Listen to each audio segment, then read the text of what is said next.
If you're like me, when you hear the term reef keeper, you're probably thinking about somebody who keeps tanks with lots of gorgeous, colorful, hard corals. But hard corals aren't the only corals out there that are beautiful and full of color. In this video, I'm going to talk to you about all of the different reasons why you should consider keeping soft corals. They're just as colorful and they're typically a lot easier to care for. Stay tuned, we're going to go ahead and get started here shortly.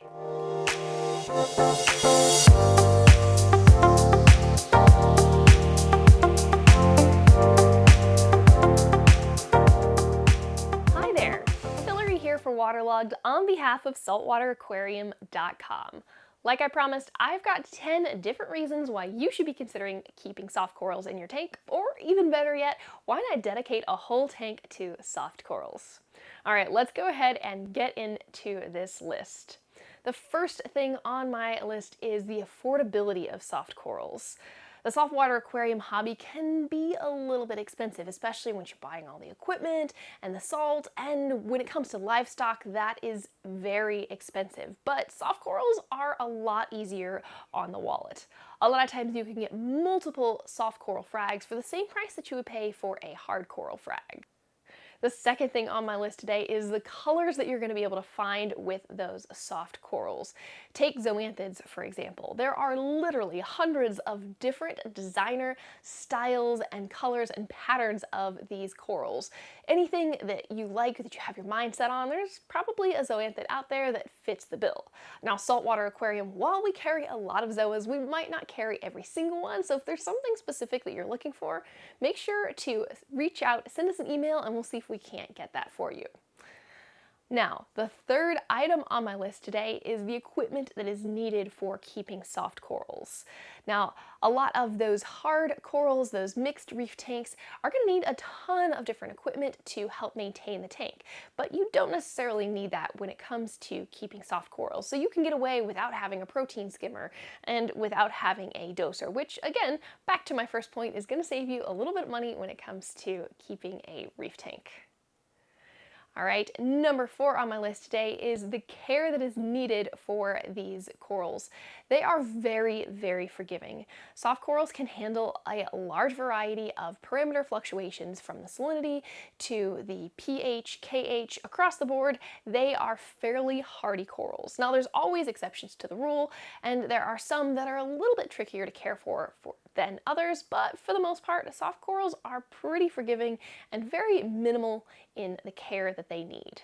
Now, speaking of the needs of soft coral, when it comes to lighting and flow, those are also going to be pretty minimal. Again, this goes back into the affordability of keeping soft corals. You don't need those fancy high-end lights for soft corals. They typically like a lot of low light.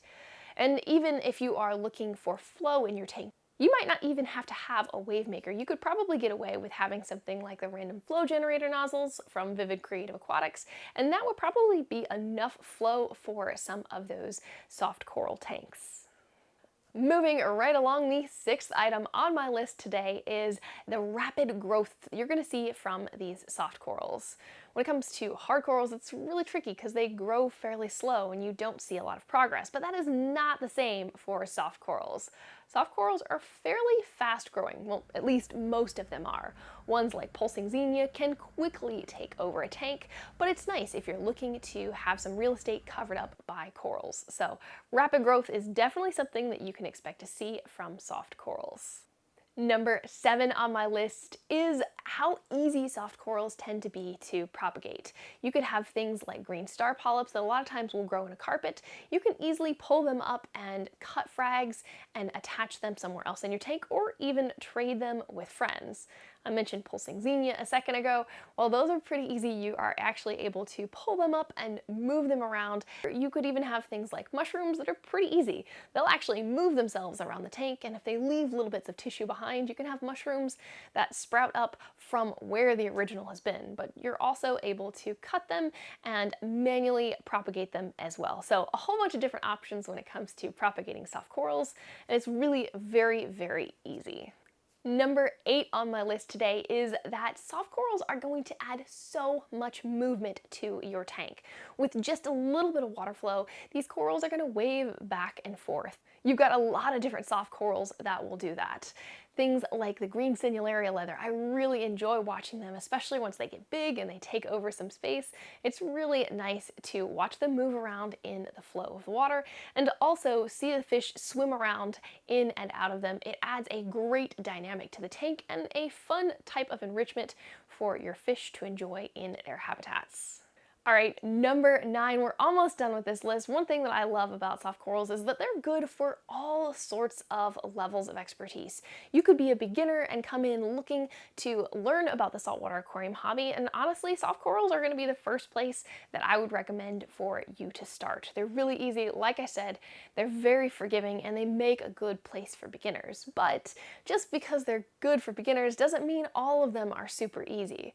There's some of those designer mushrooms that are honestly a little bit tricky and are slow growing, that are one of those things that the advanced hobbyists tend to appreciate. The same goes for some of those fancy high-end zoanthids that are very sought after. Those are considered expert level, and I wouldn't necessarily recommend them for beginners. So, as you can see, across the board, there's a little bit of something for everybody, no matter what your experience level is at.